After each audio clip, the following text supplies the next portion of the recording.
2 अक्टूबर से 14 नवंबर तक चलेगा जागरूकता अभियान।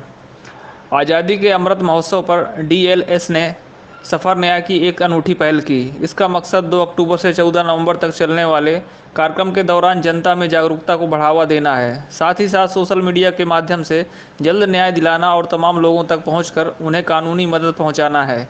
इसके लिए आज द्वारका कोर्ट से एक साइकिल रैली का आयोजन किया गया, जिसमें हाई कोर्ट जस्टिस के साथ साथ द्वारका कोर्ट के तमाम जजों ने जनता के साथ इस रैली में हिस्सा लिया। यह रैली तकरीबन 2.5 किलोमीटर तक चली और इसमें दिव्यांग लोगों ने भी हिस्सा लिया। न्याय प्रक्रिया में तेजी लाने के लिए डीएलएसए ने एक कॉल सेंटर की सुविधा भी आरंभ किया, जिसके माध्यम से प्रत्येक व्यक्ति डीएलएसए की फैसिलिटी का फ़ायदा उठा सकता है और अपराध की दुनिया में जाने से बच सकता है। इस लीगल अवेयरनेस कैंपेन से न केवल समाज में एक बड़ा बदलाव आएगा, बल्कि जो भी किसी भी कारण से अपराध की दुनिया में चले जाते हैं, उनको मुख्य धारा में शामिल करने के लिए एक मौका भी मिल पाएगा। साथ ही साथ तिहाड़ जेल, मंडोली जेल और अन्य जेलों में चलाई जा रही स्किल कैंपेनिंग का भी यहाँ नज़ारा देखने को मिला। इनके द्वारा तैयार की गई चीज़ों को यहाँ प्रस्तुत किया गया और ये दिखाया गया कि जेल के अंदर भी इनका प्रशिक्षण और इनको जागरूक करने की हर मुमकिन पहल की जा रही है। द्वारका दिल्ली से मारीदास की रिपोर्ट। देखते रहिए आपका अपना चैनल आंचलिक खबरें, अपनों की खबर आप तक। So judiciary, all know, is one of the three pillars of democracy, our system, and there are checks and balances between the three organs of the state, that is the executive, the legislature and the judiciary, and it falls on the shoulders of the judiciary to ensure that all the democratic principles enshrined in our constitution and the rule of law, which is at the heart of our constitution, that they are preserved. And so all state actions which impinge on fundamental rights and other rights of the citizens, they are put to scrutiny. People can come to court for relief, and so that is the big role that the judiciary plays.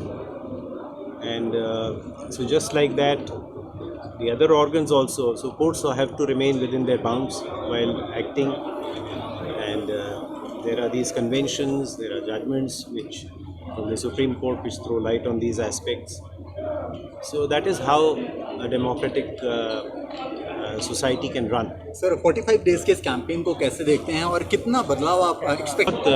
बहुत promise है, बहुत बड़ा काम है जो chairman NALSA justice U Lalit का vision है। उन्होंने इस बात को सोचा और इस महोत्सव जो आज़ादी का महोत्सव चल रहा है, इसमें लीगल अवेयरनेस के लिए, लीगल सर्विसेज अथॉरिटी के लिए सरकार ने 1 हफ़्ता निर्धारित किया है। लेकिन ललित साहब की सोच थी कि हम सिर्फ 1 हफ़्ता क्यों इसको रखें, इसको हम पूरा 6 हफ़्ता चलाएं। इसका मुख्य बिंदु ये है कि पूरे इंडिया में पैन इंडिया बेसिस पे हर व्यक्ति तक, हर लास्ट व्यक्ति तक हम पहुँचें, और दिल्ली में इसकी जिम्मेदारी हमारे ऊपर है, Delhi state legal service authority के ऊपर। हमारे साथ हमारे स्पेशल सेक्रेटरी अभी मेरे साथ थे गौतम आनंद जी, हमारे एडिशनल सेक्रेटरी नम्रता जी और हमारे सारे सेक्रेटरीज इस मुहिम में हमारे साथ जुड़े हैं। कल इसका जो शुरुआत थी, इसका जो लॉन्च था, वो विज्ञान भवन में प्रेसिडेंट ऑफ इंडिया और चीफ जस्टिस ऑफ इंडिया उन्होंने किया। और आज आप सब ने देखा कि दिल्ली में शुरुआत तो हमने इसकी कल से ही कर दी थी, because it was to be started from yesterday itself 2 October, और ये 14 नवंबर तक चलेगी ये कैंपेन। और आज इसका फॉर्मल आगाज़, जहाँ तक दिल्ली राज्य विधिक सेवा प्राधिकरण का सवाल है, एक साइकिल रैली को शुरुआत करके उसको हरी झंडी दिखा के हमारे माननीय एग्जीक्यूटिव चेयरपर्सन विपिन सांघी साहब ने किया। और इसका जो मुख्य उद्देश्य है वो ये है इंक्लूसिवनेस। हम सारी सोसाइटी के हर उस व्यक्ति को जो एक हाशिए पे, एक मार्जिन पे है, उसको मुख्य धारा में लाना चाहते हैं।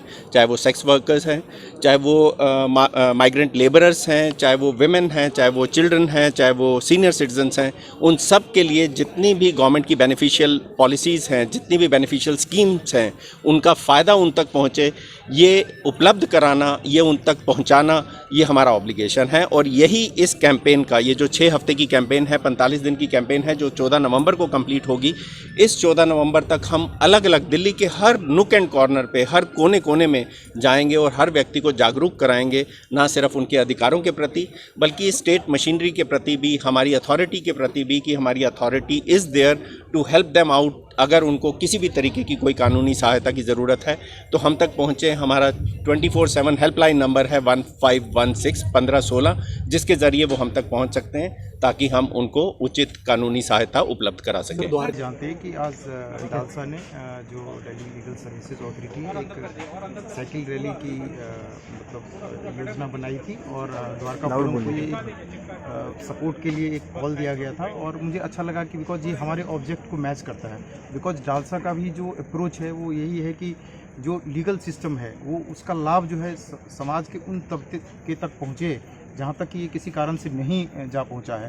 तो इन्होंने इस आयोजन के लिए हमें आवाज़ दी और द्वारका फोरम जो हमेशा द्वारका की भलाई और यहाँ के लोगों की सेवा के लिए तत्पर रहता है, हमें अच्छा लगा, हमने भाग इसमें सपोर्ट किया और मुझे बेहद खुशी है जो आज हमने देखा इसका समापन हुआ है अभी जस्ट नाउ। और मुझे बड़ी खुशी है कि द्वारका फोरम हमारी टीम ने जिस तरीके से दिन रात, कई लोगों ने तो अपने रातों की नींद खो दी, बट कहते हैं अंत भला तो सब भला। आज अच्छा लगा कि ये इतना सक्सेसफुल रहा है। So today what you have witnessed was a cycle rally. The main idea behind it was inclusiveness. It had people from all sections of society. It had people who were transgenders, acid attack victims, disabled people, hearing impaired, orthopedically challenged, women, children, senior citizens. These are all those categories who DSLSA strives to bring in the mainstream, to make them aware of their rights, and these are the people that DSLSA is working from. Our motto is न्याय सब के लिए। ये जो सब है, ये आज सब आपने पिंक रंग में रंगा हुआ देखा था। ये जो सब है वो द्वारका कोर्ट से चल के यहाँ RPVV स्कूल में पहुँचा और जब भी आपके सामने से गुजरा होगा आप ये नहीं बता सकते होगे कि इसमें जज कौन है या इसमें गरीब तबके का इंसान कौन है, क्योंकि सब एक ही रंग में रंगे थे। So that was the whole idea behind this rally, to make everybody feel one, to make everybody feel like an Indian. The message was that we are all one, and this was taken forward by this performance that we had here by the VR1 group. It was comprised of orthopedically challenged people on the wheelchairs and hearing impaired people as well, and they performed beautifully. जो भी audience थी, I'm sure आपने भी देखा होगा, it just left everybody speechless. हमने ऐसा पहले कुछ नहीं देखा और हमको कहीं ना कहीं ये महसूस होता है that हम शायद लाइफ में कुछ ज़्यादा ही कंप्लेंट करते हैं, बिकॉज जिस तरह से इन लोगों ने ये परफॉर्मेंस की उससे शायद हम सबको ये एहसास हो गया होगा कि हम इतना प्रिविलेज्ड होते हुए भी कितना कंप्लेंट करते हैं और how these people are rising up, not taking their disability as a disability but getting over it.